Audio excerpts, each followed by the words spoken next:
je m'appelle Céline, je suis maman de 2 enfants, je suis maman solo.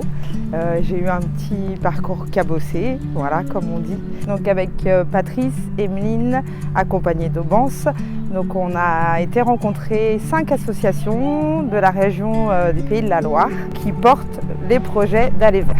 Donc notre objectif, c'était d'aller voir des personnes comme nous qui ont vécu un passé plus ou moins difficile et d'aller recueillir leur regard, leur point de vue sur ces démarches. Donc avant d'aller rencontrer ces associations et surtout leurs bénéficiaires, l'Aller Vert, ça ne voulait pas dire grand-chose. Maintenant, je dirais que c'est du partage, de la bienveillance et de l'écoute. On vous laisse découvrir les rencontres que l'on a fait à travers 5 épisodes et on vous laisse vous faire votre propre opinion sur le sujet.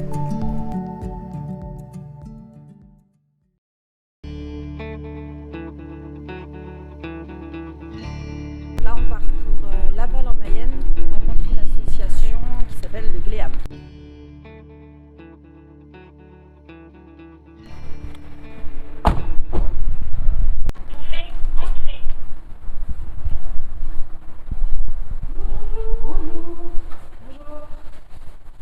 Alors, moi, je vais me présenter moi. Je suis Laetitia Delalande, je suis coordinatrice du pôle prévention accompagnement donc au sein du GLEAM, le groupement local d'employeurs d'agents de médiation, qui est une association qui existe depuis un peu plus de 25 ans maintenant.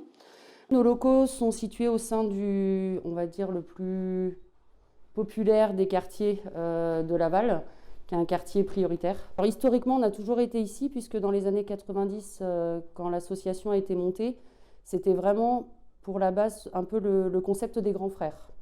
Donc les agents restaient toute la nuit, déambulaient toute la nuit, ce qui n'est plus le cas aujourd'hui, on fait un peu plus de médiation à froid. Mais en tout cas, historiquement, l'association a été montée ici et on est resté proche de ces usagers-là. Donc moi je m'appelle Laurent, je suis agent de médiation au GLEAM depuis 2 ans sur le pôle d'accompagnement en prévention énergétique. Moi depuis le mois de septembre j'ai aussi une autre mission, je m'occupe, vous voyez toutes les petites affiches qu'on a autour de nous là, c'est l'espace éco, pour sensibiliser les gens aux éco-gestes. Et le éco chez nous c'est pas l'écologie, c'est les économies. C'est les bailleurs sociaux sur Laval qui nous ont communiqué des listes de logements à visiter. D'ailleurs préviennent en fait les usagers que l'action va avoir lieu dans leur immeuble ou dans leur quartier pour pas nous prendre pour des démarcheurs parce qu'il y a aussi ce phénomène qui en ce moment pollue la vie des gens. Donc nous on arrive, ils nous identifient, la plupart du temps ils nous reconnaissent au gilet que l'on porte parce que comme vous l'a dit précédemment Laetitia, on travaille avec de bailleurs sociaux pour faire la médiation urbaine. Et donc bon, on va chez eux, ils nous connaissent, ils ont confiance en nous et ils savent que les informations qu'on va leur apporter vont leur être utiles.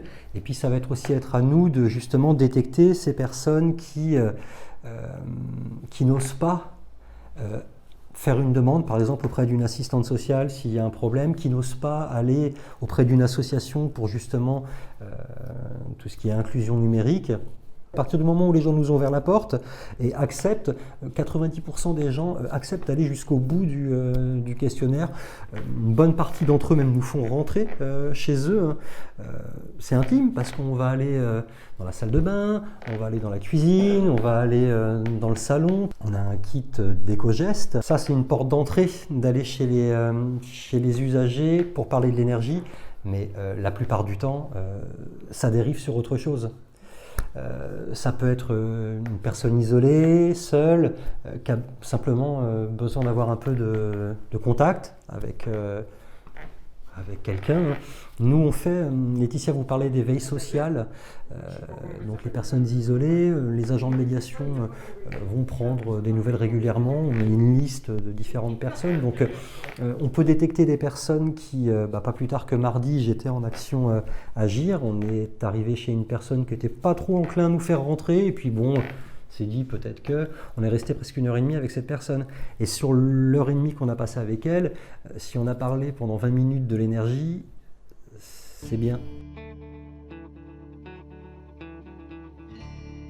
On a des personnes qui disent non, moi je ne vais pas solliciter de l'aide, j'ai honte quoi. Enfin, dire à quelqu'un que je ne sais pas utiliser un ordinateur pour suivre mes consos, ou que je suis en situation d'impayé de je ne sais combien, ou que j'allume pas le chauffage l'hiver parce que parce que sinon ça fait exploser mes factures et c'est compliqué, etc.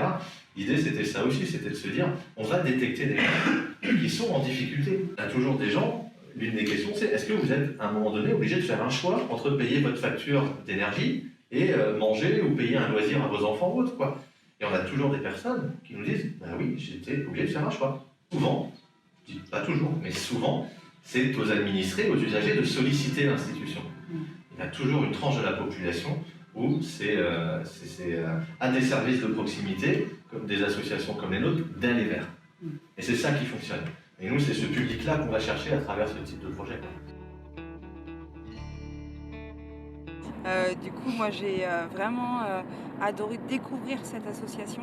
Et en fait, je me suis rendu compte qu'ils faisaient vraiment beaucoup de choses et que, en fait, ils font beaucoup plus dans le social, en fait, la médiation qu'autre chose, et qu'ils passent énormément de temps à parler avec les gens, à discuter, à se rendre compte des problèmes que les personnes peuvent rencontrer.